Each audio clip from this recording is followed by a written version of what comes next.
Hi, I'm Manu, and in this video I'm going to talk about this book that I have read some days ago.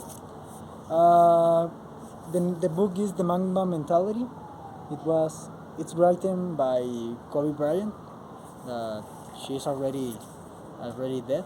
Uh, First, I'm going to start how I read this book because everything started when the pandemic started. I was on Netflix and I watched a documentary about Michael Jordan. And in that documentary, I liked the mentality of Jordan. He's one of the best athletes in the world that have ever exist, and I like it so much. I really enjoyed that mentality, that lifestyle. So in the last chapters, they talk about Kobe Bryant and how he started his career when Michael Jordan was almost retired. So they talk about him, and when I knew about him, I already knew who was him, but I never knew really who was. I never investigated anything.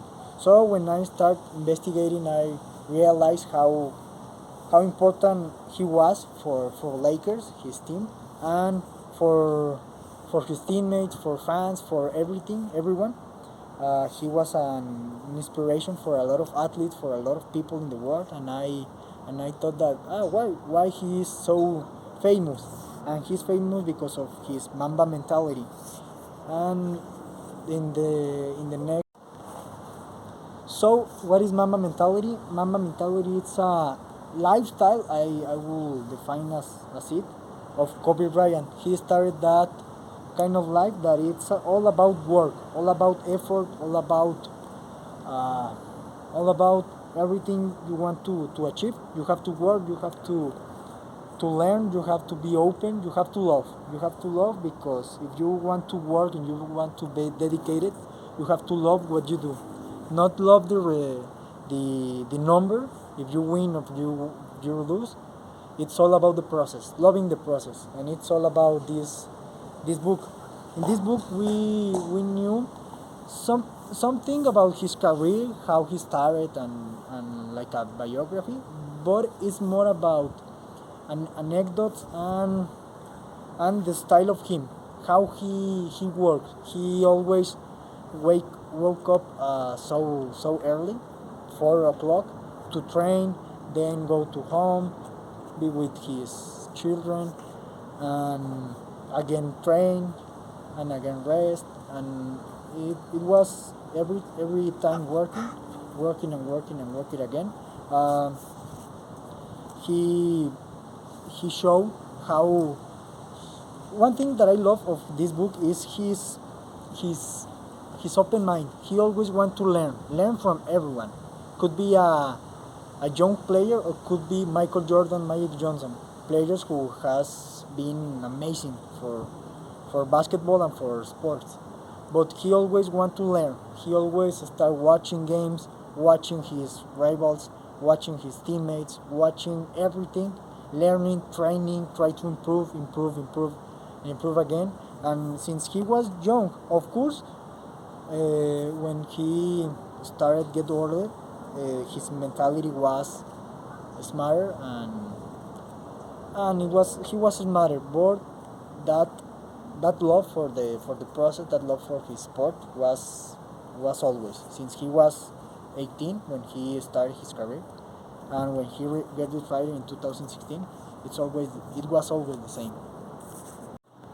Another thing that I want to share about him and about this book is he was a leader. He was a true leader that always pushed his team to be better, and he tried to understand and to know his teammates and how to how to take your his teammates to the top. So maybe for some athletes, for some teammates, he has to be a little bit easier. He has to understand them, and maybe for somebody else, he has to challenge them, to push him, to say, you are bad, you are not that good enough, to make them give the best. So he was a leader. He was only be the best, but he always made his teammates best, and a lot of teammates who played with him can say that. And another thing he was always, that I said before, he always learned from everyone.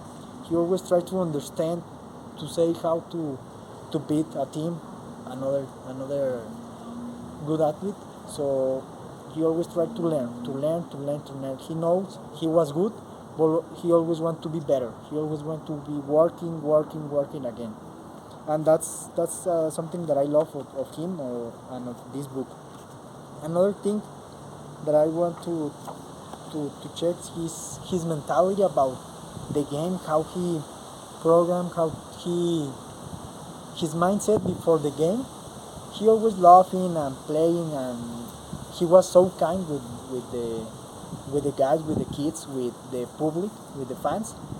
But when the game started, he was focused on the game. Always focused on the game. He was so determined. He was so he loved what he did.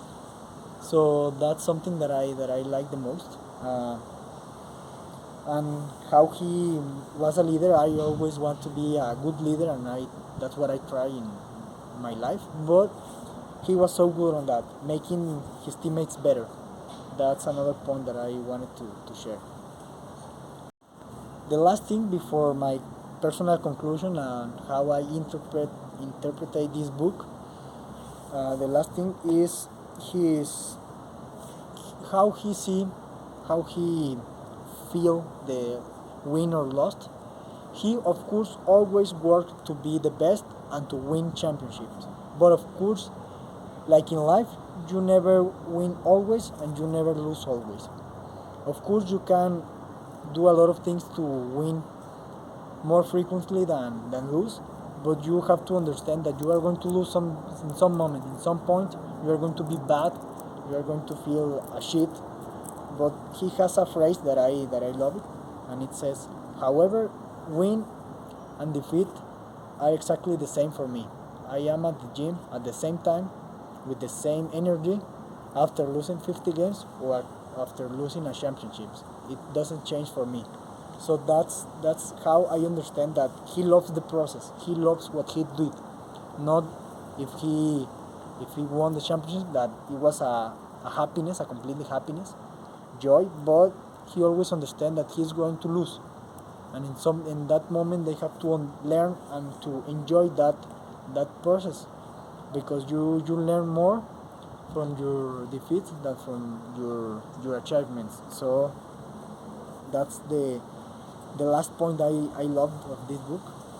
And now in conclusion, I think this is a lifestyle. Of course, he talked about basketball and technical aspects of the game, the shoot, the dribble, the defensive techniques.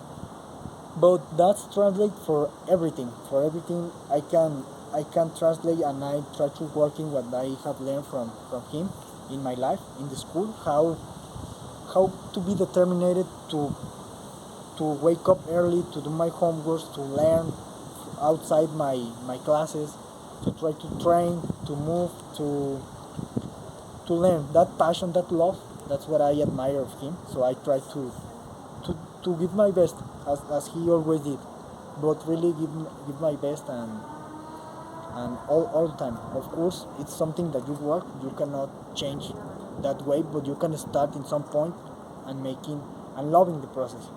So if that you can do it in your work, try to be the best in your work, in your company, and try to be a leader. Try to be a good people, not thinking on you, on you, on you. If not, try to share your message, share your message of love, because I think this is a personal opinion. Love for me is everything. If you love everything. Your girlfriend, your friends, your family, the world, the nature, animals. You love everything. You have to be that way. Be be I don't know how to say in English, but be congruent with what you think and what you did. So that's what I enjoy the most. and to be a leader, to be good, to be your friends, your family better. That's something that is going to make you the best. And this is a book that translates to everything, to your passions, to your hobbies, and try to live with that passion, with that love of your life, because what he did was loving his life. He always was in the moment, with when he was with family, in a game, in a training, with fans. When he was in any point, he always loving, he always giving his best. So that's what I loved of him, and I try to do it. I try to live my life loving everything. And of course it's hard in some moments, and of course I'm going to fail, but I have to stand up and to keep working and working and working. So I wanted to share that my opinion about this book. I think it's one of the best books I ever read. Of course I haven't read a lot of books, but he's a special one. So I think soon I'm going to buy a T-shirt of Mama Mentality as a memory of him. But I have this book. If somebody wants to read it, and I can share with you the book and to share that message, because I love the most thing I love is the learning mindset, learning from everything, one from everyone and everywhere, every time. So that's all for me. I hope you like this video, and see you soon.